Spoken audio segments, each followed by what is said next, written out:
Peace. What's good, guys? How's it going? NXT Stand and Deliver was great. I thoroughly enjoyed it. It was a solid, good 2.5 hours, and it was very newsworthy. A lot to talk about, a lot to go over. Now, there was some shit that I was disappointed in.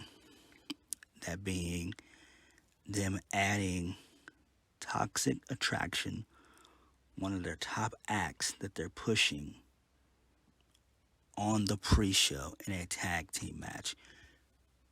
They don't need to do that shit at all. Period. They don't need to do that shit. Period. Ever again. Why in the fuck would you do that? You're pushing one of your top acts, your top featured acts that we see on almost a weekly basis, if not every week, every other week. We always see Toxic Attraction. Why in the fuck are they doing this to Gigi and JC? It just doesn't make any sense to me. So we will go over and discuss that. We'll go over the main card. A lot to talk about. So please hit the like button, hit the subscribe button, and comment down below. Let's go ahead and get started. So we're going to go right into the pre-show since it's still on my mind. So the pre-show, it was Toxic Attraction versus Dakota Kai and Raquel Gonzalez.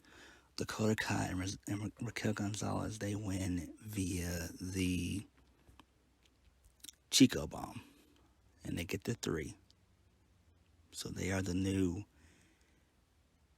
NXT Women's Tag Team Champions, which to me is utter bullshit. If they were going to do that, it should have been on the main card. It should have been on the main show. I did not like that. That really irritated me beyond belief, because it doesn't make any sense. That's one of your top acts that you're pushing, and it just doesn't make sense. Hopefully we get a rematch between the two down the line, maybe either this coming Tuesday or in the next few weeks or whatever. But that really pissed me off. It really did.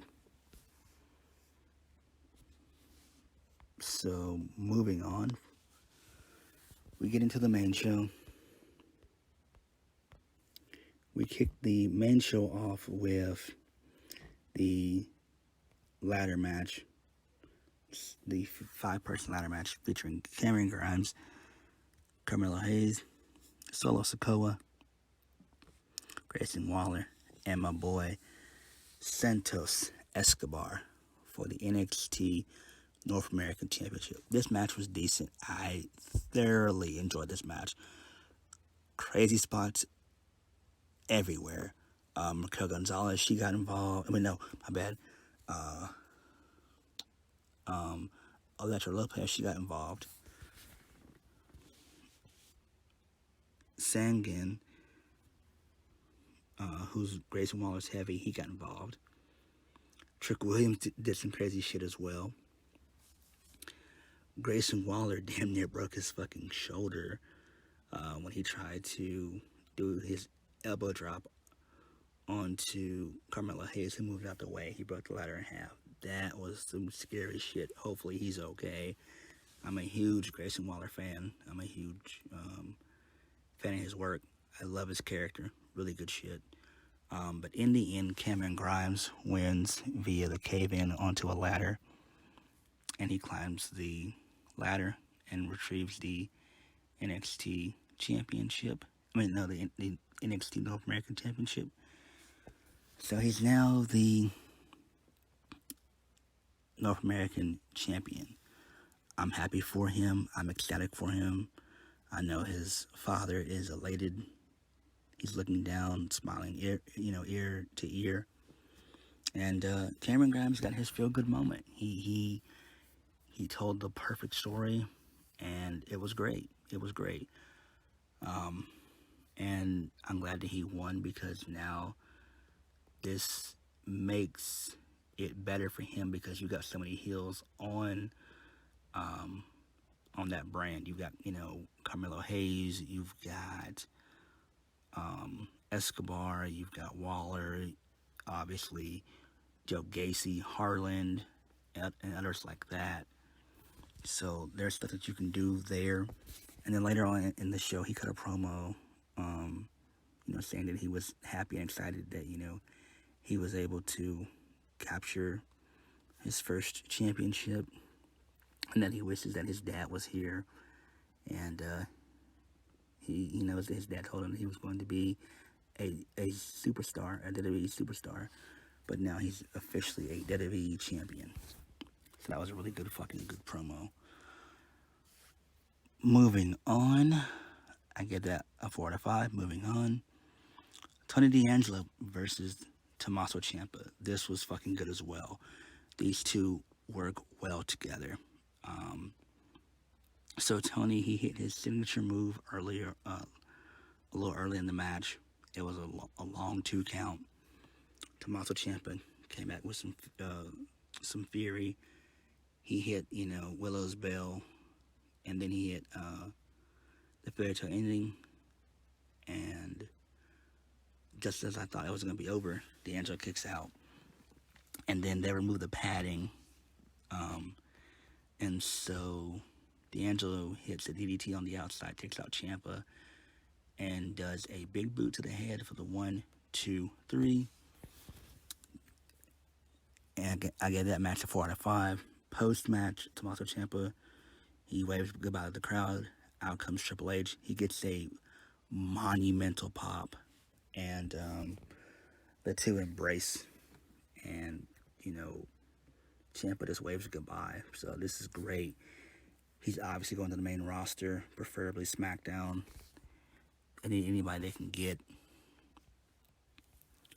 Moving on, then we had the triple threat match for the NXT Tag Team Champions, the Creed Brothers versus MSK versus Imperium. This was a spot fest. This was an okay match. But in the end, MSK, they win via a Hurricane Rana into a powerbomb roll-up for the 1, 2, 3. And you guys know I fucking despise roll-ups to the T. I gave that a 1 out of 5, even though the match was solid. Moving on, we then had the Fatal 4-Way for the Women's NXT Championship.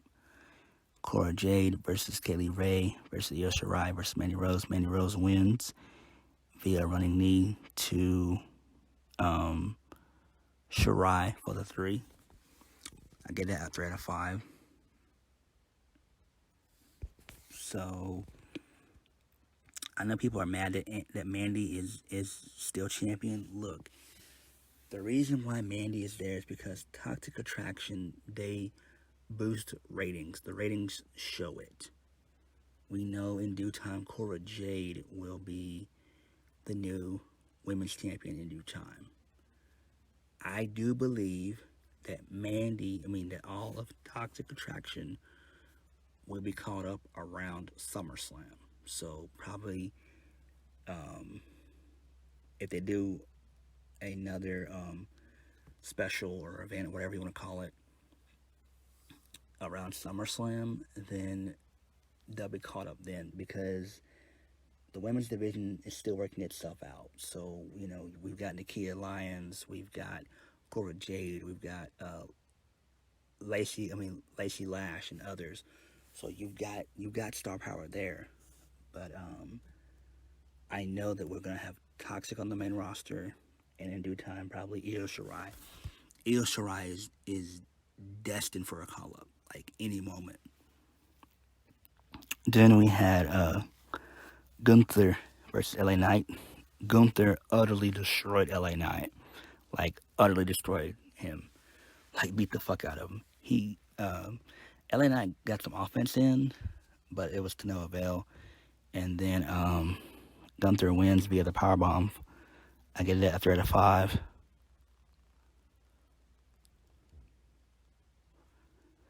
Then we had the main event. Bron Breakker versus Dolph Ziggler for the NXT Championship. Ziggler wins here, so he does. He rakes the eye of Breakker. He throws him into the turnbuckle, and then he hits a super kick for the 3. And so I gave that a 3 out of 5. I don't know why Ziggler retained. Now I do think Breakker might get one more shot. He might get one more shot, or he could be destined for the main roster. We saw him debut on Raw a couple weeks back, so that very well could happen. But overall, like I said before, this was a decent show. This was a solid show. And this show served as a testament to how their shows are going to be going forward. You know, this was like their first live show that they've done in 2 years. And I think that they did fairly well. They did very, very well. Now, the Smarks, they're always going to shit on things because, you know, they can't have their way. But I think right now NXT 2.0 is great, and they're in the right direction. Obviously, the network, the USA Network, isn't upset about it. They're happy for the ratings. You know, they want a decent 6 to a low 7, so they're fine with it. I mean, it's not going anywhere. People aren't complaining about it. It's just the IWC acting like a bunch of ass clowns, like they are, complaining, bitching, and moaning. So fuck them. Like, they don't matter. Like, they are the fucking vocal minority of the community. They do not matter, period. Point blank. So thank you guys for watching. Please hit the like button, comment down below, and subscribe for more videos. WrestleMania is in a few hours. I am sort of kind of excited. Hopefully we do see Cody Rhodes, which we both know.